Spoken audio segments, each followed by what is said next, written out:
Bismillahirrahmanirrahim. Alhamdulillahirrabbilalamin. Wassalatu wassalamu wal barakatuh ala sayyidil mursalin Sayyidina Muhammadin wa ala alihi wa sahbihi wa ummatihi ajma'in. Subhanaka la ilma lana illa ma'alamtana innaka antal alimul hakim.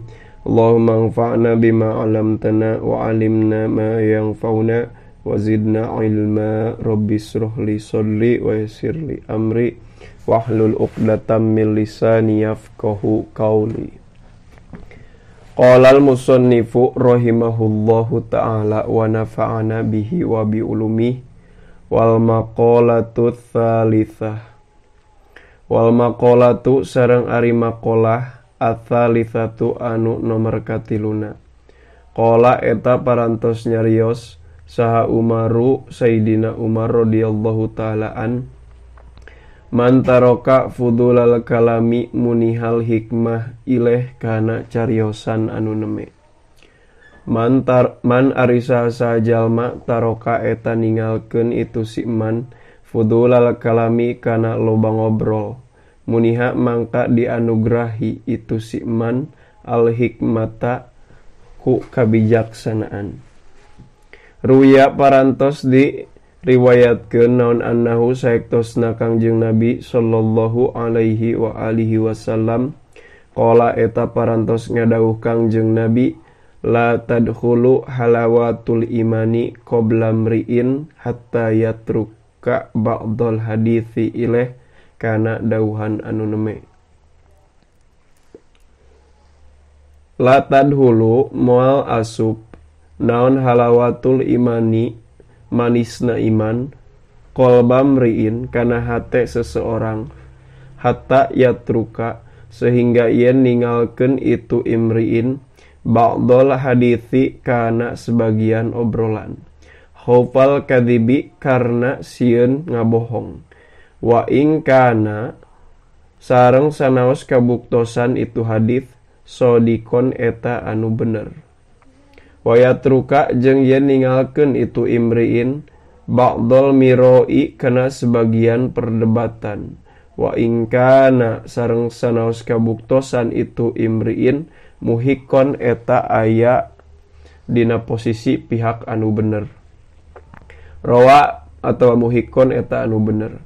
Rawa parantos ngariwayatkeun hukana itu hadits sa Adailimi Imam Adailimi rahimahullah.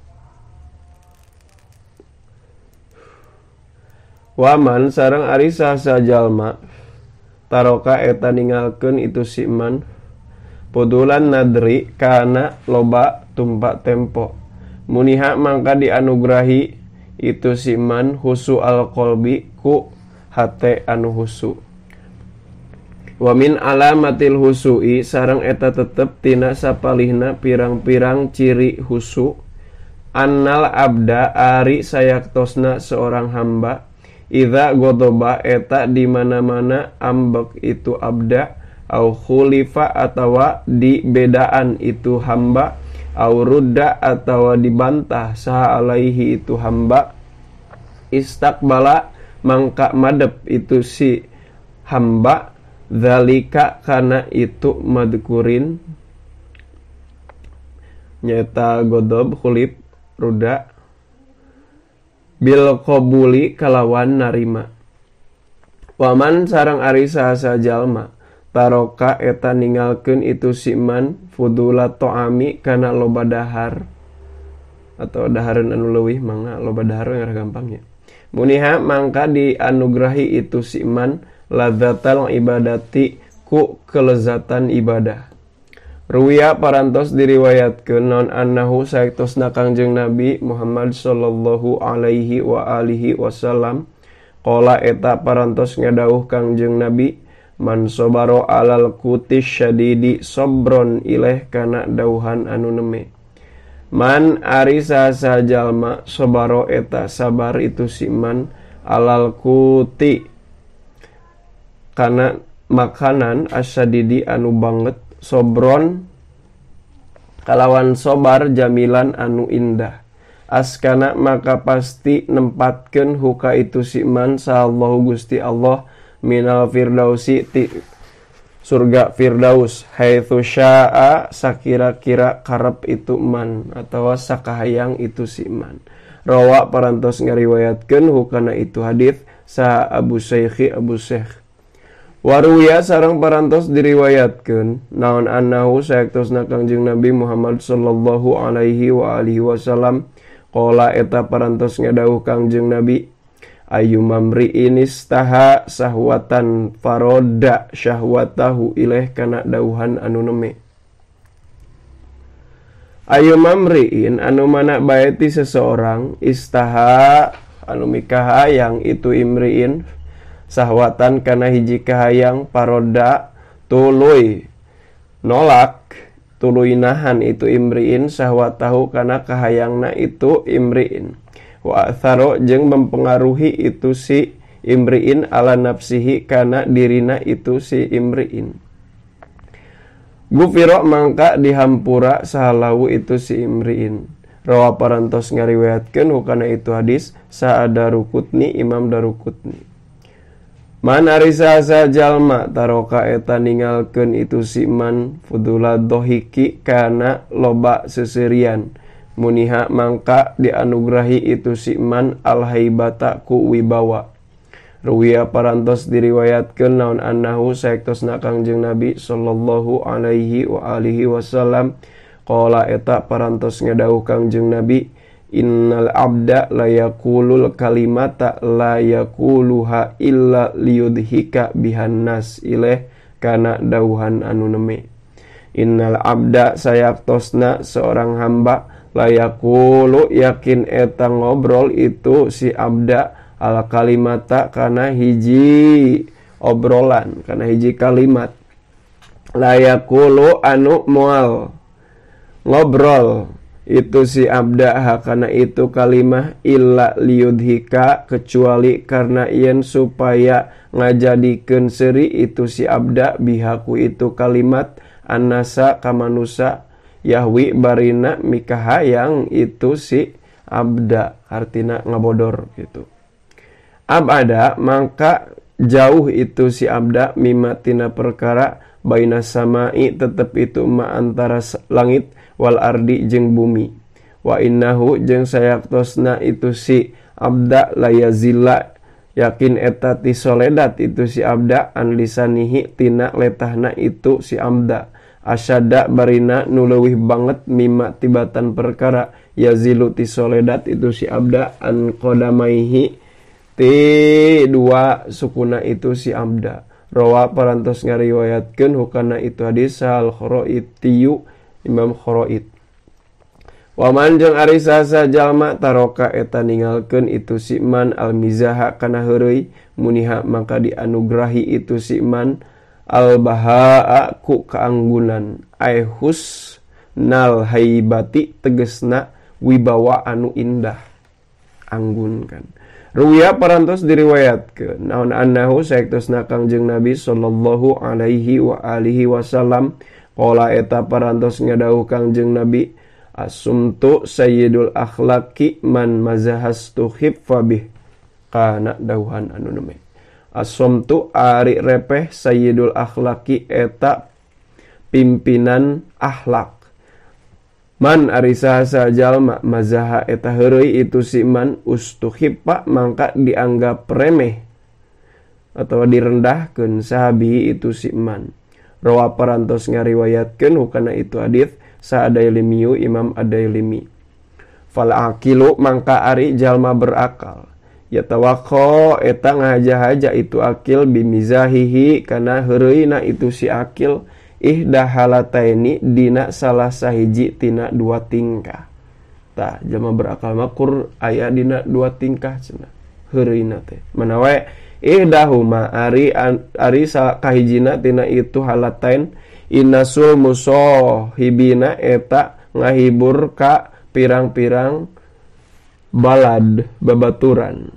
Jadi artinya babaturan kersedih heg dihibur ku ngabodor kakara gitu.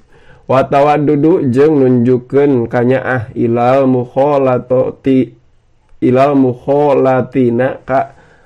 ka jalma anu digauli. Ka jalma anu sok bergaul urang jeung eta jalma gitu. Wa tsaniyatu sareng ari anu kaduana ayun fa eta yen dihilangkeun bil mizahi kusabab heureuy naon ma perkara toroa muncul itu ma alaihi ka itu si akil min sa'min nyatana bosen wa ma jeung perkara hadasa muncul naon bihi itu ma min hammin nyatana ka susah. Gambaran bereun keur ngaji heg jenuh tah dihibur ku naon ku heureuy sangkantong bosen ngajina kitu. Atawa nu wa ma hadatsa bihi min hammin mah modekeun jalma keur sedih gitu heg dihibur. Waman sareng ari sasa jalma taroka eta ninggalkeun itu si man hubad dunya kana cinta dunia muniha mangka dianugrahi itu si man hubbal akhirati ku cinta kana akhirat. Fa inna dunya karna sayaktosna dunia wal akhirata jeung akhirat tolibatani eta anu neangan duanana. Wa matlubatani jeung anu diteangan duanana. Fatolibul akhirati mangka ari jalma anu neangan akhirat tatlubu eta bakal neangan huka itu tolibul akhirah naon adunya dunya hatta yastawfiya dugi ka yen tercukupi naon rizquhu rizkina itu si tolibul akhirat. Wa tolibud dunya jeung ari jalma nu neangan kana dunia tatlubu eta bakal neangan huka itu tolibul dunia naon al akhiratu akhirat hatta yakhuda sehingga yen nyokot naon al mautu maut bi unukihi kana pundakna itu si tolibud dunia. Jadi ari jalma nu neangan akhirat mah pasti tercukupi duniana. Ari jalma anu neangan jalma nu neangan akhirat mah pasti tercukupi duniana. Ari jalma nu neangan dunia mah pasti diudag-udag beban jang isukan di akhirat tapi ka maut gitu.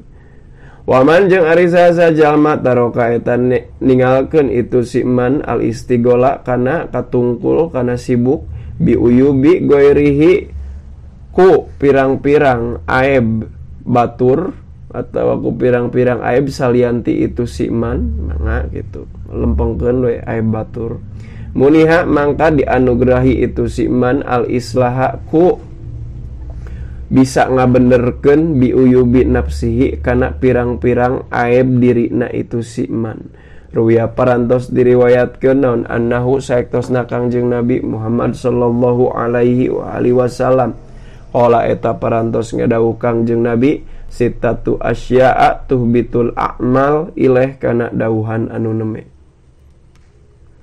Sitatu asya'a ari genep pirang-pirang perkara tuhbitu eta mantak ngalebur itu sitah al a'mala kana pirang-pirang amal. Mana bae al istighalu tegasna kahiji katungkul sibuk bi uyubil khalqi ku nempoan pirang-pirang aib batur. Wa qaswatul qalbi jeung teasna hate wa hubbud dunya jeung katilu cinta dunia wa qillatul haya'i jeung kaopat saeutik kaera watulul amali jeung kalima panjang angan-angan wadulmun jeung ka genep dolim la yantahi anu eueuh ujungna itu dulmun. Rawa parantos ngariwayatkeun hukana itu hadis Sa'adailimiyu Imam Ad-Dailimi rahimahullah. Waman sareng ari sasa jalma taroka eta ninggalkeun itu si man atajasusa kana ngintei fi kaifiyatillahi dina keadaan Allah ta'ala malur Allah muniha mangka dianugrahi itu si man al-bara'ata ku terbebas minan nifaqi tina munafik. Artina mikiran dat Allah teh. Ay nifaqil i'tiqadi tegasna kamunafikan dina patekadan.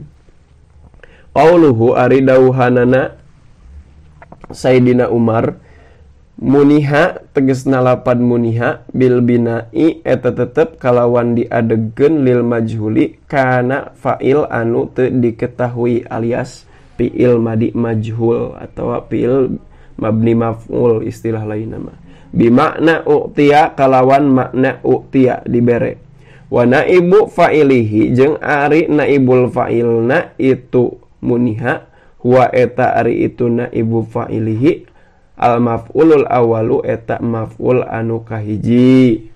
Wa ma jeung ari perkara ba'dahu tetep itu ma sabada muniha wa eta ari itu ma al maf'ulu tsani eta maf'ul anu kadua. Wal maqalatur rabi'atu an Utsman radhiyallahu taala an wallahu a'lam bissawab. Kakirangan kalepatan hapunten anu kasuhun.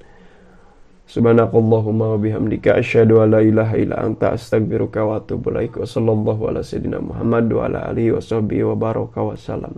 Hadanallahu wa yakum ajmain. Wallahul muwaffiq ila aqwamit thoriq. Wassalamualaikum warahmatullahi taala wabarakatuh.